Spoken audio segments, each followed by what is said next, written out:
গতকাল যে ঘটনাটা ঘটেছে সেই জিনিসটা আচমকা ৬০ জন গুন্ডা বাহিনীর হামলা যেই জায়গাটাকে করা হয়েছে সেই জায়গাটা হচ্ছে অনিতা কর মজুমদার, আমাদের দক্ষিণ কলকাতা মহিলা তৃণমূল কংগ্রেসের সভানেত্রীর যেই পার্টি অফিস, যেটা তার নিজস্ব পার্টি অফিস। আমি বারবার বলে দিচ্ছি, ওই পার্টি অফিসটা ওনারা নিজস্ব নামে কিনে তারপর নিজস্ব জমিতে সেখানে পার্টি অফিস উনি করেছেন, স্বইচ্ছায় উনি পার্টি অফিস করেছেন।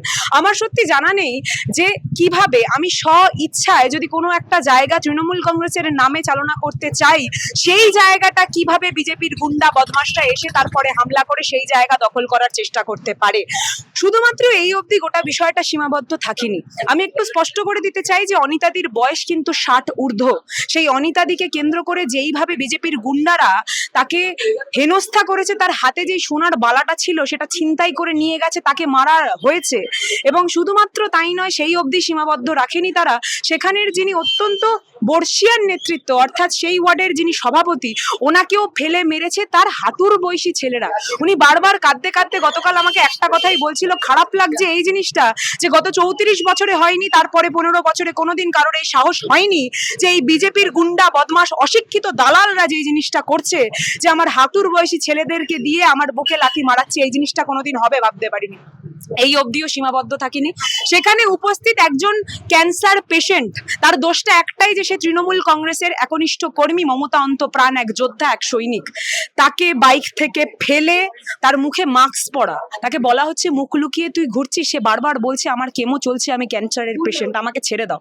তাকে ফেলে লাথি মারা হয়েছে। এবং সে যখন আমাকে গতকাল বলছিল, যখন আমরা বাসদ্রোণী থানায় ছিলাম, সে বলছে আমি ডান দিক থেকে বাঁচাচ্ছি তো বাদিক থেকে মারছে, আমি সেদিন মরে যেতাম, আমি কোনো ক্রমে সেখানে কিছুক্ষণ পরে যখন পুলিশ উপস্থিত হয় তাই জন্য তারা পালিয়ে গেছিল, তাই জন্য আমি বাঁচতে পেরেছি। আমি বারবার একটা কথা বলবো যে যারা আজকে বিরোধী কণ্ঠস্বর হিসাবে কথা বলছে, তাদেরকে দেখে এত ভয় কেন পাচ্ছে শাসক দল?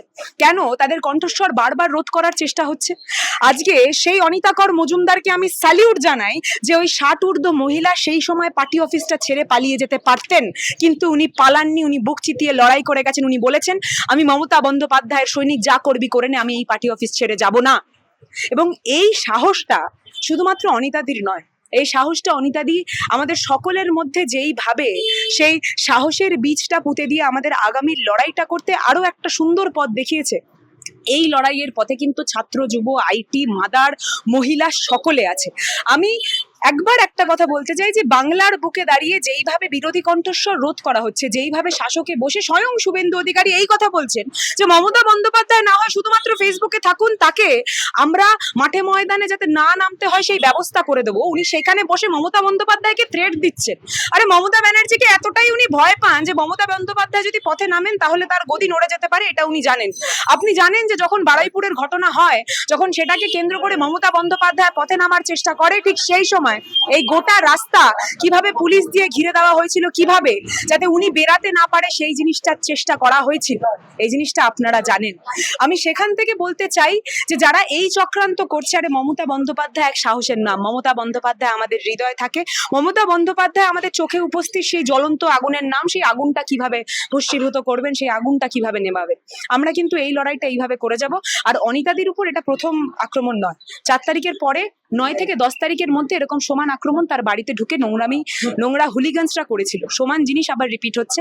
আমি সেখান থেকে বলতে চাই, এইসব নোংরামি করে আমাদেরকে মাঠে ময়দানে ফেলে যদি মনে করেন দুটো লাথি মেরে আমাদের উপর ডিম বর্ষণ করে যদি মনে করেন যে আপনারা জিতে যাবেন, আপনারা বিরোধী কণ্ঠস্বর দাবিয়ে দেবেন, সেটা কিন্তু হবে না। আমরা কিন্তু সুভাষবাদে বিশ্বাসী। যখন নেতাজি সুভাষচন্দ্র বসুর মূর্তিটা ভাঙেন তখন আমরা অঙ্গীকারবদ্ধ